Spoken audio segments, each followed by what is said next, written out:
Hello दोस्तों, नमस्ते, प्रणाम। मैं आप सबकी ललिता मिश्रा अपने यूट्यूब चैनल ललिता देहाती गीत में आप सबका स्वागत करती हूँ। तो आप लोग कैसे हैं? उम्मीद करती हूँ बहुत अच्छे होंगे। तो आप लोग को एक बहुत ही प्यारा देवरानी जेठानी का नोक झोंक भरा चुटकुला नाच गीत सुनाऊंगी, तो आप लोग सुनिएगा और कमेंट बॉक्स में जरूर बताना कैसा लगा आप लोग को यह चुटकुला नाच गीत। हर हर महादेव और अपना प्यार दुलारा आशीर्वाद जरूर दीजिएगा अपनी छोटी बहन पर। जय माता दी। काकर बूजर के जेठानी हो मोरे मनवा के मिलल परानी हो मोरे मनवा के मिलल परानी हो। काकर बूजर के जेठानी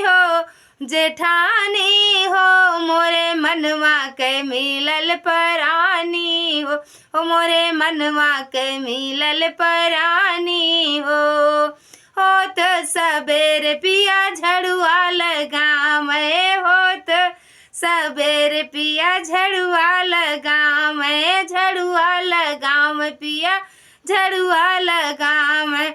हमका कहाँ बैठा रानी हो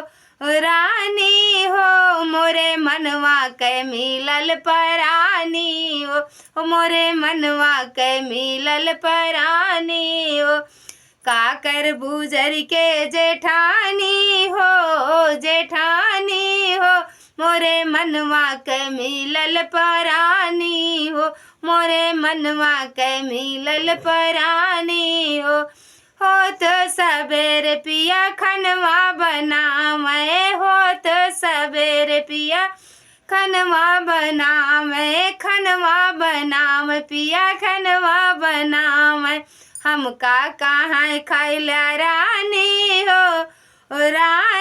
हो मोरे मनवा के मिलल परानी हो मोरे मनवा के मिलल परानी हो।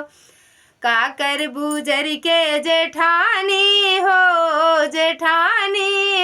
मोरे मनवा के मिलल परानी हो मोरे मनवा के मिलल परानी हो तो सांझ पिया सजिया लगावे सांझ पिया सजिया लगावे सैया सजिया लगावे।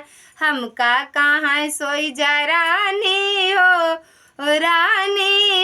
मोरे मनवा के मिलल परानी हो काकर बूजर के जेठानी हो मोरे मनवा के मिलल परानी हो मोरे मनवा के मिलल परानी हो। धन्यवाद दोस्तों, जैसा भी लगे कमेंट में जरूर बताना।